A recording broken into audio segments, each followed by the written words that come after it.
प्रभारी आदरणीय रमेश चरिथलाजी,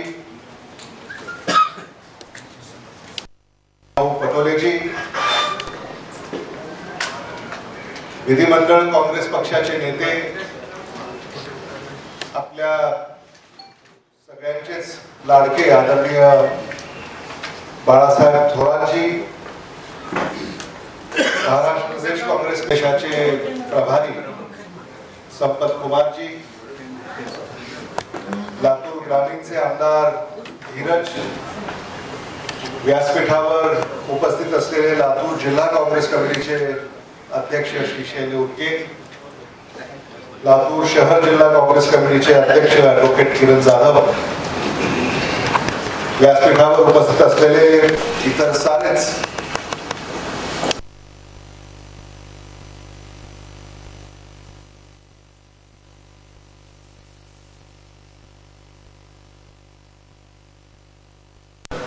मी सर्वप्रथम महाराष्ट्र प्रदेश काँग्रेस कमिटीच्या वतीनं व लातूर जिल्हा व शहर काँग्रेस कमिटीच्या वतीनं आपल्या सगळ्यांचं या पत्रकार परिषदेमध्ये मनापासून स्वागत करतो। आपल्या सगळ्यांनाच ठाऊक आहे की आगामी काळामध्ये देशाच्या सार्वत्रिक निवडणुका ह्या होऊ घातलेल्या आहेत आणि या सार्वत्रिक निवडणुकीच्या पार्श्वभूमीवर अखिल भारतीय काँग्रेस कमिटीच्या सूचनेवरून आणि महाराष्ट्र प्रदेश काँग्रेस कमिटीच्या आदेशाने महाराष्ट्रभर विभागीय बैठका या ठिकाणी आयोजित करण्यात आलेल्या आहेत आणि त्यातला एक महत्त्वाचा टप्पा म्हणून मराठवाड्यामध्ये आज ही बैठक या ठिकाणी आयोजित होते आहे। मी आमचे महाराष्ट्राचे प्रभारी रमेश चरिथलाजी आणि प्रांताध्यक्ष नानाभाऊ पटोलेजी, विधिमंडळ काँग्रेस पक्षाचे नेते बाळासाहेब थोरातजी यांचं मनापासून या ठिकाणी आभार व्यक्त करतो की या मराठवाड्यातल्या विभागीय बैठकीचं यजमानपद आपण लातूरला दिलं, याबद्दल मी आपल्या लातूरच्या वतीनं मी त्यांचे आभार व्यक्त करतो। आज आमचे नेते आपल्याशी संवाद साधणार आहेत। देशामध्ये राज्यामध्ये जी परिस्थिती आहे याच्याशी देखील ते पत्रकारांना अवगत करतील। अनेक मुद्दे आहेत, मला असं वाटतं हे मुद्दे नेत्यांनीच आपल्या पुढे मांडले पाहिजेत आणि मी आमच्या सगळ्याच नेत्यांचं पुन्हा एकदा या ठिकाणी आपल्या सगळ्यांच्या वतीनं स्वागत करतो आणि मी विनंती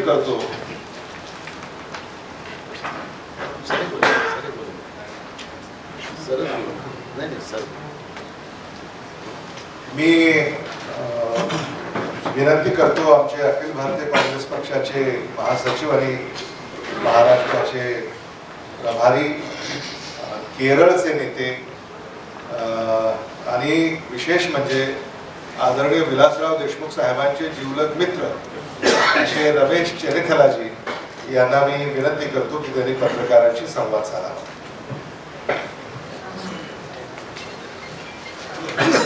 महाराष्ट्र प्रदेश कांग्रेस कमेटी के सम्मानित अध्यक्ष नाना पटोले जी, सीएलपी के नेता आदरणीय बाळासाहेब थोरात जी, हमारे वर्किंग प्रेसिडेंट नसीम खान जी,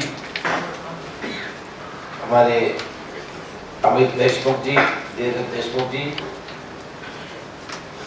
एसीसी के सेक्रेटरी संपत कुमार जी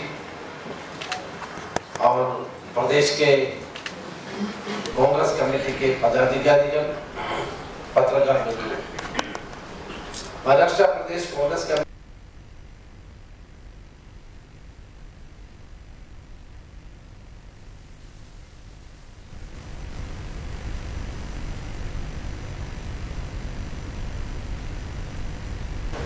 और जो काम हो रहे हैं पार्लियामेंट के चुनाव के लिए उसका पूरा समीक्षा करने के लिए हमने डिसीजन लिया था।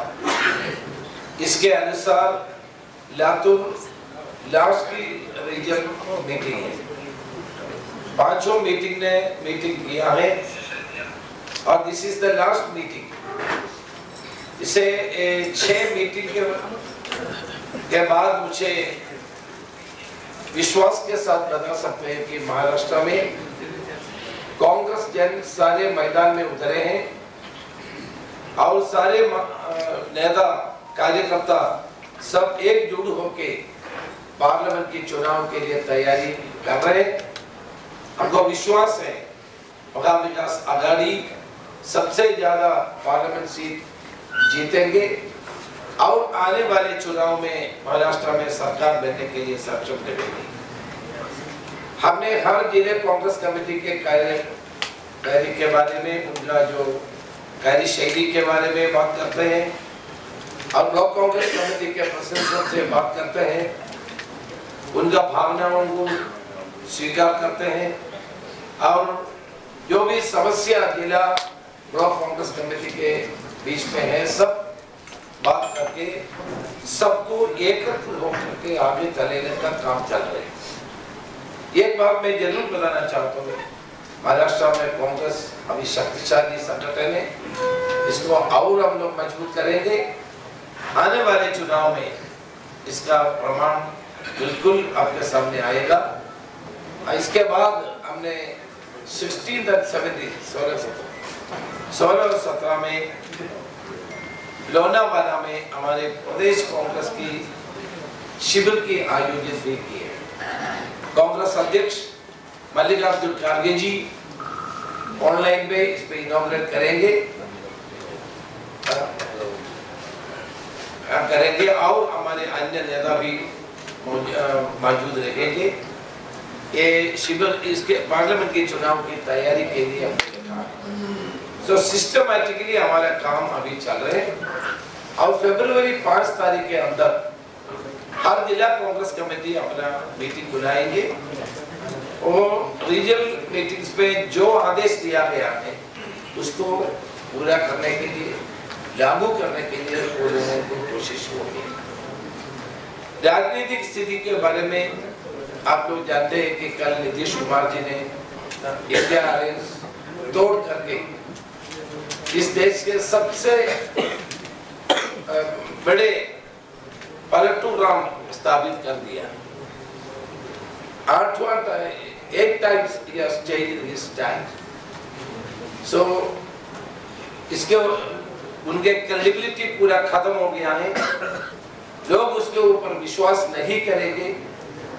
आज कुछ बोलते हैं, कल कुछ और बोलते हैं। राजनीति में क्रेडिबिलिटी सबसे बड़ी बात है। आपका क्रेडिबिलिटी नहीं तो आपके ऊपर कौन विश्वास करेगा। इंडिया अलायंस के चारों मीटिंग में वो भाग ली और इंडिया अलायंस के बारे में बताते रहे, लेकिन अचानक उन्होंने अपना स्टैंड चेंज कर दिया। लेकिन इससे इंडिया अलायंस को कुछ होने वाला नहीं है। हम खासतौर से बिहार में आप लोग जानते हैं कि पिछले असेंबली के चुनाव में कांग्रेस और लालू प्रसाद यादव की पार्टी एक साथ चुनाव लड़े। हमको 4-5 सीट की डिफरेंस था, ज्यादा नहीं है, 4-5 सीटों का डिफरेंस है। तो आने वाले असेंबली के पार्लियामेंट के चुनाव में कांग्रेस और आरजेडी मिलकर के चुनाव लड़ेंगे और सबसे ज्यादा सीट पार्लियामेंट में बिहार में भी हम लोग विजय प्राप्त करेंगे, क्योंकि लोग सब देख रहे हैं। आज कुछ बोल रहे, कल और कुछ बोल रहे। क्या नीति है, क्या आदर्श है, क्या विचारधारा है। तो यदि पे बढ़ने के लिए जो भी काम करते हैं उसके बारे में लोग जरूर समझेंगे। इंडिया अलायंस सक्षम है। इंडिया अलायंस में के द्वारा इस देश की जनता को एक आशा प्रतीक्षा दिया गया है। वो आशा और प्रतीक्षा को सफल करने के लिए हम लोग काम करेंगे। इस देश की देश को जोड़ने के लिए हमारा नेता श्री राहुल गांधी जी ने जो प्रयास कर रहे हैं उसको और मजबूत करने की जरूरत है। देखिए, राहुल गांधी जी ने कन्याकुमारी से कश्मीर तक अपना 4000 से ज्यादा किलोमीटर पैदल चले, भारत जोड़ो का नारा दिया। भारत को जो तोड़ना चाहते हैं उनको चुनौती दी। राहुल जी के अभी नया जो यात्रा शुरू की मणिपुर से मुंबई तक, बीजेपी इससे डरते हैं। बीजेपी राहुल जी के कार्यक्रमों को डरते हैं, इसलिए आसाम में और अन्य प्रदेशों में बाधा डालने का बहुत कोशिश की, लेकिन इन सारे बाधाओं को सामना करते हुए हमारे नेता राहुल गांधी आगे चल रहे हैं। हजारों की तादाद में लोग भाग ले रहे हैं। हमारा विश्वास है कि आने वाले दिनों में ज्यादा से ज्यादा लोग और इसमें भाग लेंगे और इस यात्रा जब महाराष्ट्र में आएगा, 5 दिन है महाराष्ट्र में, सबसे ज्यादा विजय प्राप्त करने के लिए अपने पीसीसी और सारे नेता लोग मिलकर के हमने प्रोग्राम ये अपनाया। मैं विश्वास प्रकट करता हूँ कि इंडिया अलायंस आगामी चुनाव में जीत पाएंगे और एक धर्मनिरपेक्ष सरकार दिल्ली में बनेगी। इसके लिए हम प्रश्न विचार है हिंदी में। ममता बनर्जी ने साथ छोड़ी है, मान ने साथ छोड़ी है, इसका क्या परिणाम होगा? ममता बनर्जी कहाँ छोड़ा, मान ने कहाँ छोड़ा?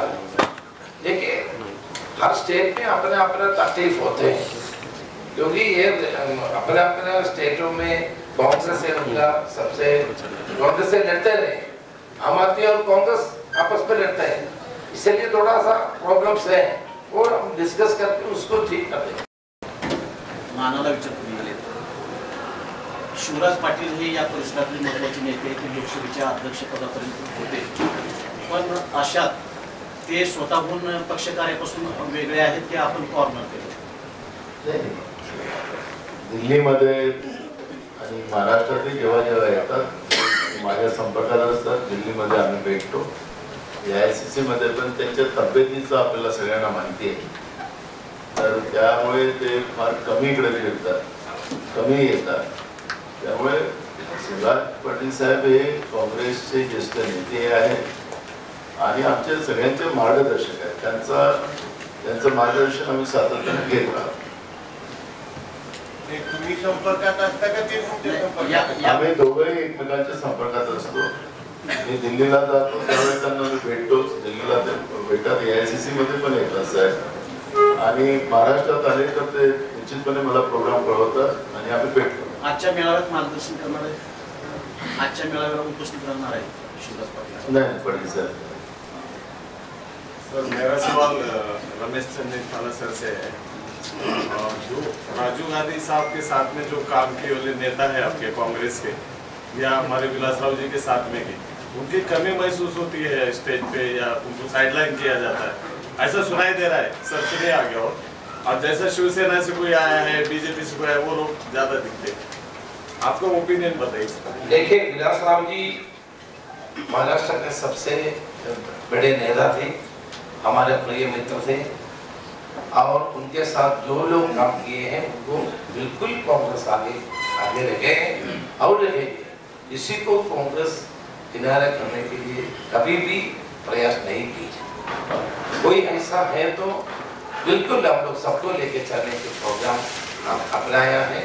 किसी को भी कांग्रेस के आदर्शों में जो लोग विश्वास प्रकट करते हैं, आदर्शों को लेके हमने चलते हैं, हम सबको लेके सबको प्राथमिकता देके किसी को किनारे नहीं करें। प्रकाश आंबेडकर साथ में रहेंगे? उनसे मैंने खुद बात की है और आने वाले दिनों में उनके साथ बैठक होगी।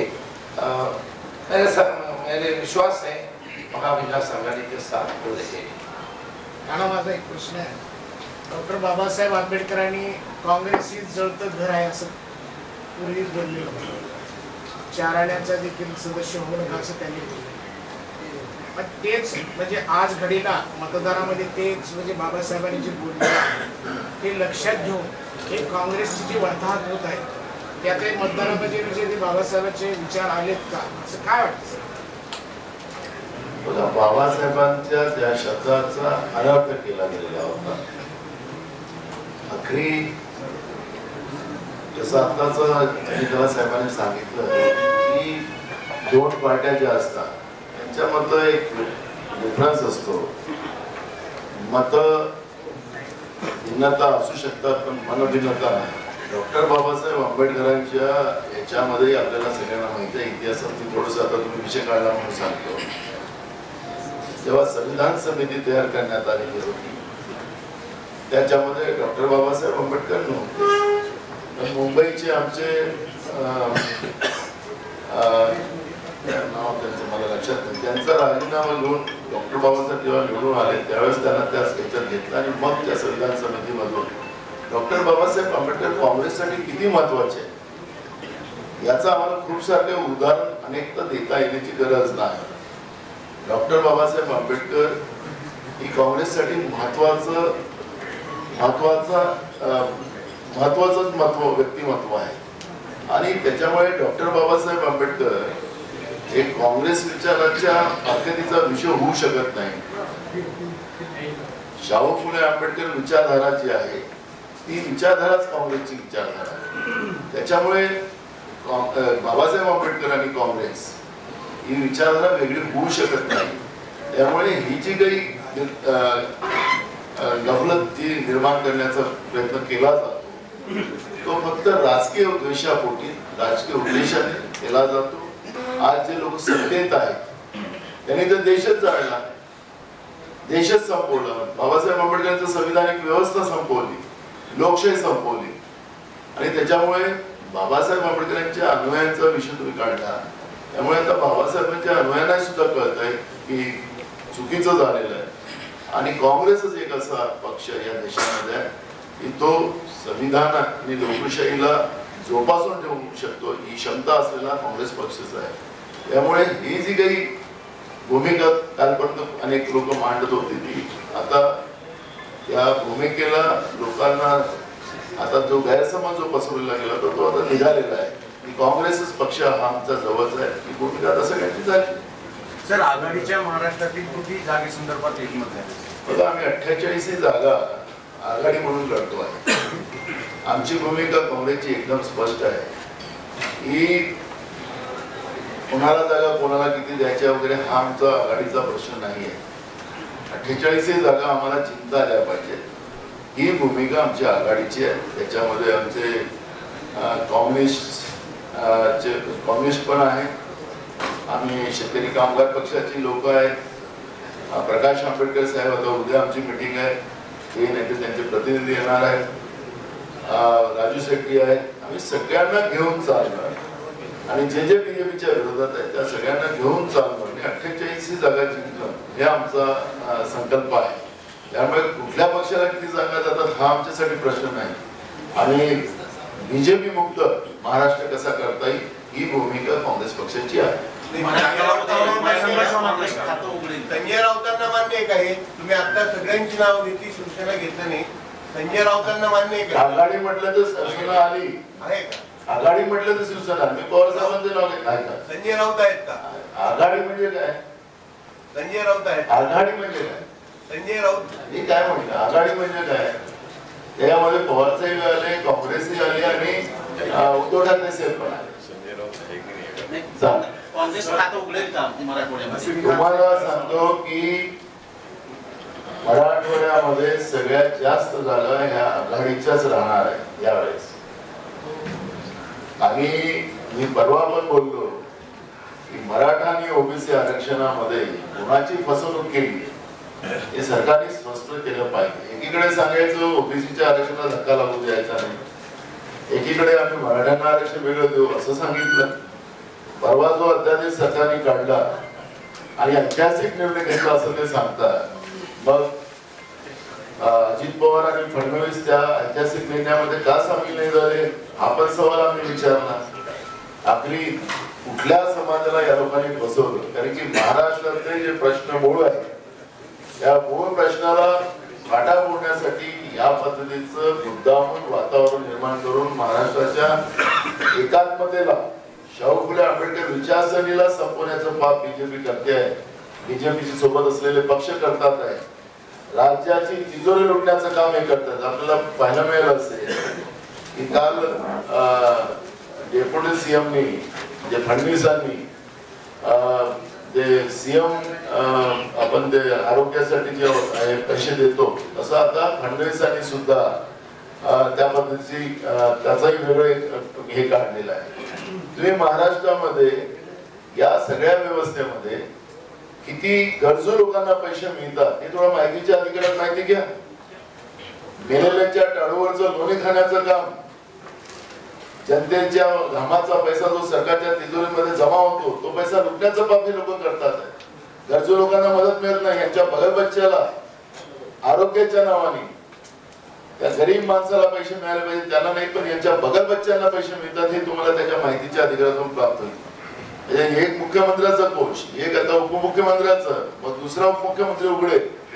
किती लोकांना, गरजू लोकांना मदत केलेली आहे हे तर सरकारनं जाहीर करावं. लोक दवाखान्यात सरळ जातात आणि आडवे होऊन निघतात. शासकीय दवाखान्यातली व्यवस्था संपली, खासगी दवाखान्यामध्ये लूट चाललेली आहे. महाराष्ट्रामध्ये आरोग्याचे 3-13 वाजलेले आहेत. आणि म्हणून मी आपल्याला सांगतो हे आमच्या निवडणुकीचे भाग आहेत. पण मी तुम्हाला विषय काढला म्हणून सांगितलं की लुटारू सरकार, भ्रष्टाचारी सरकार आणि शेतकऱ्यावर अन्याय करणारी आणि तरुणांवर त्यांचं आयुष्य बरबाद करणारी, नोकऱ्यांच्या नावाने फसवलं जात आहे महाराष्ट्र. त्याच्यामुळे अशा या बरबाद सरकारला जनता बरबाद केल्याशिवाय आता शांत बसणार नाही अशी परिस्थिती आहे. लोकांमध्ये तीव्र चीड या सरकारच्या बद्दल आहे. म्हणून जिल्हा परिषद, पंचायत समिती, नगरपालिका आणि महानगरपालिकेच्या निवडणुका या लोकांनी घेतल्या नाही. तुम्ही मगाशी प्रश्न विचारला, जेवढ्या निवडणुका बाय इलेक्शन महाराष्ट्रात झाले तेवढे काँग्रेस आघाडी पक्षाने जिंकले. मग स्थानिक स्वराज्य संस्था असतील, आपल्या याच्या MLCच्या निवडणुका असतील किंवा बाय इलेक्शन असतील, काँग्रेस पक्षाने जिंकले, आघाडीने जिंकले. आणि म्हणून तुम्हाला सांगतो की महाराष्ट्रातलं वातावरण जे काही आज जाहिरातीच्या आधारावर जनतेच्या पैशाची लूट करून आपलीच पाड आपण थोपटणारं जे सरकार आहे देशातलं आणि केंद्रातलं, हे संपवल्याशिवाय लोक आता शांत बसणार. मराठा आरक्षणावरून नेमकी कुणाची फसवणूक झाली तेच आम्ही सरकारला विचारतो. तुम्हाला काय वाटतं? मला एक बघा, मी आज त्याच्यामध्ये जाणार नाही. आम्ही सगळ्या त्याच्यावरची सगळी माहिती घेतलेली आहे. पण सरकारने उत्तर द्यावं ना जनतेला. आम्ही विधानसभेमध्ये मी स्वतः सरकारला विचारलं होतं, सरकार त्याचं उत्तर देऊ शकलं नाही. काय चाललेलं आहे राज्यात त्यांनी सांगावं. आम्ही प्रश्न विचारला ना, विरोधकांच्या प्रश्नाचं उत्तर देण्याचं लोकशाहीमध्ये परंपरा आहे की नाही? ते केंद्रातलं देत नसेल तर राज्यातलं तरी दिलं पाहिजे ना. प्रधानमंत्री कोणाचं उत्तर देत नाही. अजूनपर्यंत एक पत्रकाराशी संवाद साधला नाही 10 वर्ष. लोकशाही न मानणारी व्यवस्था आहे. काँग्रेस पक्ष आम्ही प्रश्न विचारला, एक बघा, आम्ही काय मारपीट करावं, चक्काजाम करावा ही भूमिका आमची नाही. आम्ही सरकारला प्रश्न विचारला की तुम्ही हा अध्यादेश काढलेला आहे तो कुठल्या आधारावर काढलाय, कसा काढलेला आहे, कोणाची फसवणूक केली? कारण त्यांनी दोघांनी सांगितलं की आम्ही ओबीसीचं आरक्षणला हात लावणार नाही. मग मराठा समाजाला त्यांनी आरक्षण दिलं असं म्हटलं, तर कुठल्या आधारावर कसं केलं ते तर सांगा. तुम्हाला माहितीसाठी सांगतो, मुंबईमध्ये ते सर्वेक्षण चालू आहे. आज पेपरला हेडलाईन आहे, शाबासकी दिली. 6 दिवसात 27 लाख लोकांचं सर्वेक्षण झालेलं आहे. 6 दिवसात 27 लाख. मला सांगा, तर शाबासकी दिली पाहिजे ना या लोकांना. असं पॉसिबल आहे का? 6 दिवसात 27 लाख लोकांना सर्वेक्षण मुंबई शहरामध्ये केलेलं आहे. घरात लोक राहतात का, दिवस कामाला जातात का, म्हणजे बंद घराचं केलं का सर्वेक्षण? काय चाललेलं या राज्यात? हे अनेक पुरावे देता येईल मला. सर्वेक्षण आजच्याच पेपरला, काही पेपरला आहेत, आता काही पेपर छापत नाही तो भाग नाही. मी ऑनलाईन काही पेपर वाचत होतो ते माहिती पाहिजे. मुद्दा म्हणून तुम्हाला सांगतोय की हे फसवणूक कोणाची करताय, आमचा प्रश्न तो आहे. सरकार म्हणून उत्तर देणं त्यांची जबाबदारी, मुळात दायित्व त्यांचं उत्तर द्यायचं. लोकांच्या प्रश्नाचं, विरोधी पक्षाच्या लोकांचं दायित्व, प्रश्नाचं उत्तर नाही द्यायचं तर तो त्यांचा विषय. आम्ही प्रश्न विचारले, अजून तुमच्या समोर विचारतोय सरकारला, माध्यमाच्या माध्यमातून सरकारला ऐकू जातं असं आम्हाला वाटतं. मुळातच मनोज जरांगे यांची फसवणूक करण्यात आल्या का? मी माझा जरांगेंचा विषय नाही आहे माझा, मी समाजाची चर्चा करतोय, मी एक व्यक्तीची गरज नाही. मराठा समाजाला आरक्षण 2014 मध्ये, धनगर समाजाला आरक्षण देण्याचं 2014 मध्ये याच फडणवीसने सांगितलं होतं. खालचंही सरकारनं वरचे सरकार द्या म्हणाले होते. 10 वर्षात तुम्ही देऊ शकला नाही, तो उद्रेक आहे. मुस्लिम आरक्षण का क्या सर आता यांचं होतं ईव्हीएम मशीन मुस्लिम आरक्षणाचं आमचे नेते राहुल गांधीजींनी जी काही भूमिका मांडली, त्या भूमिकेमध्ये सेन्सेस हा महत्वाचा भाग आहे. पण देशाचे प्रधानमंत्री सांगतात की गरीब आणि श्रीमंत या दोनच जाती राहतात. आता देशामध्ये आरक्षण व्यवस्था संपवायची तर हे आपला हा विषय आपल्या महाराष्ट्रातला होता. पण मुस्लिम आरक्षणाचा विषय काँग्रेसने केलेला होता नसीमभाई ज्यावेळेस मंत्री असताना कोर्टामध्ये झाला. पण त्याचं मूळ कारण आहे जिथपर्यंत आम्ही सेन्सेस करत नाही, कुठला समाज, आम्ही धर्माला आरक्षण देत नाही, आम्ही समाजाला देतो, त्या जातीला देतो. जो समाज, जी जात सामाजिक आर्थिक शैक्षणिक माग असेल, बाबासाहेब आंबेडकर यांच्या संविधानाच्या आधारावर त्यांना मुख्य प्रवाहात आणणं ही सरकारची दायित्व होतं. आणि ते सेन्सेस हा त्याचा थर्मामीटर आहे आणि त्या आधारावर व्हावा. पण प्रधानमंत्री सांगतात की गरीब जात आहे आणि श्रीमंत जात आहे. म्हणजे या देशामध्ये 100 कोटीच्या वर गरीब लोक झालेली आहे. मग 10,000 5,000 लोक आता श्रीमंत राहिली त्याची. बाबासाहेब आंबेडकरांनी ते नाही सांगितलं होतं की मूठभर लोकांना श्रीमंत करा आणि सगळ्यांना गरीब करा. ही व्यवस्था संपवली त्या लोकांनी. अत्याचार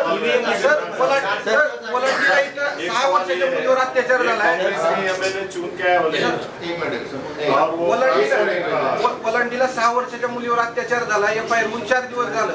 आता आपण विरोधी पक्षात आहात, तर आपण आपण तिथं प्रतिनिधी कोण जाणार आहेत का आपल्या इथून? बिलकुल जाणार. तुम्हाला एक गोष्ट सांगतो, महिला अत्याचार आपल्या वलांडीमध्ये तर होतच आहे. पण तुम्ही दिल्लीमध्ये आपण पाहिलं असेल की ज्या मुलींनी या देशासाठी सुवर्ण पदक कमवून आणलेलं होतं, त्या मुलींची सुद्धा कशी फरफड केलेली होती, त्यांच्यावर काय अत्याचार झाला आणि त्यांचा जो खासदार आहे भाजपचा, त्यांनी त्यांचं शोषण केलं असा आरोप त्याच्यावर लावत असताना देशाचे प्रधानमंत्री काय चुप आहेत? ना खाऊंगा ना खाणे दूंगा ना कोई अत्याचार नाही सहन करूंगा. आता कुठे गेले? त्यामुळे आमचा प्रतिनिधी तिथं जाईल आणि अशोक पाटील जाऊन आले, अटक झाली. अशोक पाटील स्वतः जाऊन आले तिथं. पण अजून आम्ही तिथं पाठवा, मी त्याची वस्तुस्थिती मी स्वतः SP सोबत बोलतो आणि त्याच्याची माहिती घेऊन मी सरकारला आणि डीजीला राज्याच्या त्याला आम्ही जॉब विचार. सर ईव्हीएम मशीन बद्दल बोलणार सर, काँग्रेस इच्छुक नाही असं एक काही चर्चा आहे. म्हणजे काँग्रेस स्वतःचा उमेदवार देण्यासाठी मी आपल्याला सांगत आहे की 48 जागा आम्ही लढतो आहे. आता काय पाहिजे तुम्हाला? काँग्रेसचा 48 मध्ये लातूर येतो.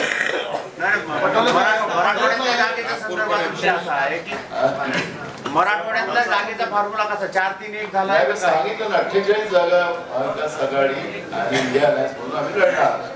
त्याच्यामुळे आता हा काही जागेचा फॉर्म्युला जो आहे तो तिकडे महायुतीमध्ये त्यांचं चालू आहे. गोंधळ किती तिकडे गोंधळ तुम्हाला कळत नाहीये. दुसरे काय भूकंप व्हायची वेळ आलेली आहे आणि हे लोक सांगतात ना आमच्याकडे येणार आहे, CM येणार आहे. तुम्हाला त्यांच्या भूकंपाचा अंदाज नाहीये. माझ्यासोबत किती संपर्क आहे मला ते नाही. मला जनतेचे प्रश्न काँग्रेसला महत्वाचे आहे. महागाई महत्वाची आहे, बेरोजगारी महत्वाची आहे, शेतकऱ्यांचे प्रश्न महत्वाचे आहेत, गरिबाचे प्रश्न महत्वाचे आहेत. अन्यायाच्या विरोधात लढण्याची भूमिका काँग्रेसची आहे. त्यामुळे आम्हाला याचा आणून त्याचा आणून त्याच्यावरच्या चर्चा हेडलाईन आम्हाला घ्यायच्या नाही. पण तुम्हाला निवडणुका लागू द्या म्हणजे मग मी यांना एक लोहाराचा नाही मारे तर माझं नाव नाना पटेल. पण अजून एक विषय, मुंबईतल्या जागा वाटपाच्या संदर्भातला उत्तर पश्चिमचा वाद असेल किंवा उत्तरचा वाद असेल, वाद आमच्या आघाडीमध्ये नाही. सर्वाधिक जागा निवडून येण्याचा दावा करताय, सर्वाधिक जागा निवडून येण्याचा दावा करताय. ईव्हीएम वर विश्वास आहे का तुम्हाला? एक बघा, त्यांनी संविधानाचा विषय काढला म्हणून सांगितलं. आपल्या संविधानामध्ये ही भूमिका ही जी व्यक्ती स्वातंत्र्याची जी काही भूमिका मांडलेली आहे, प्रत्येकाला प्रत्येक व्यक्तीला या लोकशाहीमध्ये व्यक्ती स्वातंत्र्य दिलं. व्यक्ती स्वातंत्र्यामध्ये मतदानाचा हा थर्मामीटर हा महत्वाचा आहे.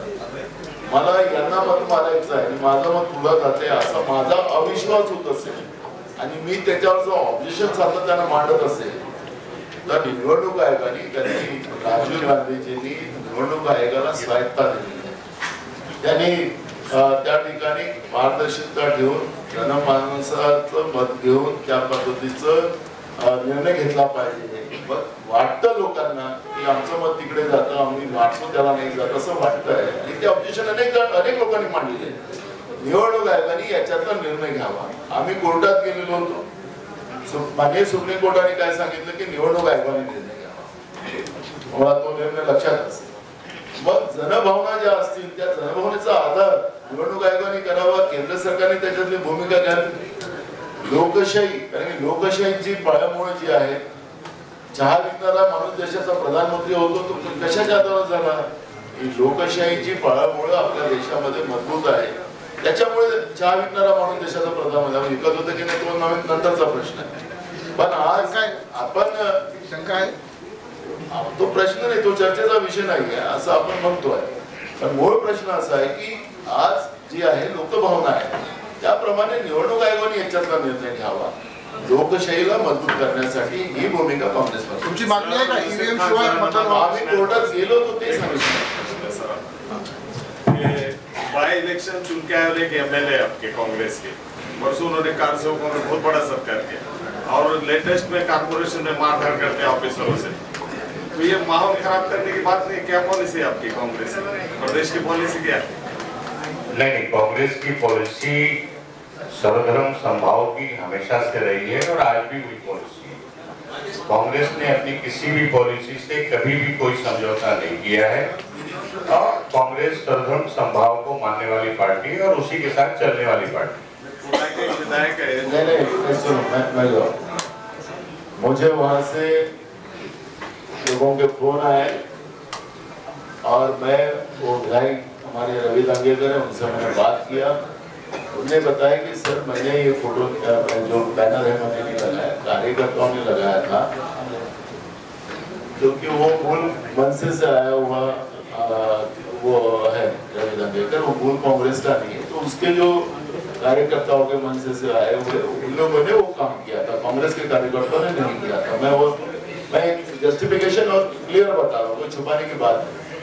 बाद में तुरंत उन्हें वो पूरे बोर्ड उतारे और फिर वहाँ का जो इशू था वो खत्म हुआ. एमआईएम को साथ में लेंगे क्या सर? कौन ने बोला? इंडिया में वो किधर है? वो हमें पता नहीं किधर है. राज्यामध्ये एका इंजिनवर चालत नाही तर राज्य सरकारनं दुसरे इंजिन त्याला जोडलं. तसं काँग्रेस पक्षात देखील आपलं एक इंजिन असताना अशोक चव्हाण आणि बाळासाहेब थोरात यांचं इंजिन लावलंय असं म्हणतात. हे खरं आहे? काँग्रेस एक आहे, आमच्याकडे इंजिन वेगळे नाही आहे. आमचं एकच इंजिन काँग्रेसचं आहे. काही अधिकार विभागून दिले? काही नाही, अधिकार काही वेगळे. काँग्रेस इंजिन एकच आहे, काही विभागले नाही. सबका साथ सबका विकास असं म्हणत केंद्र सरकारमध्ये जी सत्ता आलेली आहे ती कुठंतरी धार्मिक ध्रुवीकरण करते असं वाटतं. कुठं झालं? कुणाचा सबका विकास झाला? तुम्हाला जीएसटी लावून उलट तुम्हाला लुटलं. थोडं शांत. जीएसटी लावून तुम्हाला लुटलं, आपले पैसे लुटले, सर्वसामान्य जे लुटलेत आणि मुठभर लोकांना नेऊन दिले. त्यामुळे विकास सगळ्यांचा नाही झाला, मुठभर लोकांचा विकास झाला. एक खोटारड सरकार केंद्रातलं आपल्याला पाहायला मिळतं. काळा धनावरून 15 लाख रुपये गरीबाच्या खात्यात टाकून ते पण केलं. 2 कोटी लोकांना नोकऱ्या देऊन ते पण केलं. सगळंच केलं. त्याच्यामुळे या खोटारड्या भारतीय जनता पार्टीच्या सरकारवर आता कोणाचाच विश्वास राहिलेला नाही. त्यांचा जो रथ फिरतो गावागावामध्ये त्याला अधिकारी सोडून त्यांना म्हणा कार्यकर्त्यांना भाजपच्या जावं ना. लोक कसे सांगतात त्याला आपण समजतं. हाकलतात लोक गावातून त्यांचा रथ. यामुळे लोकांमध्ये काय चीड आहे ते आपलं लक्ष देतात. थँक्यू.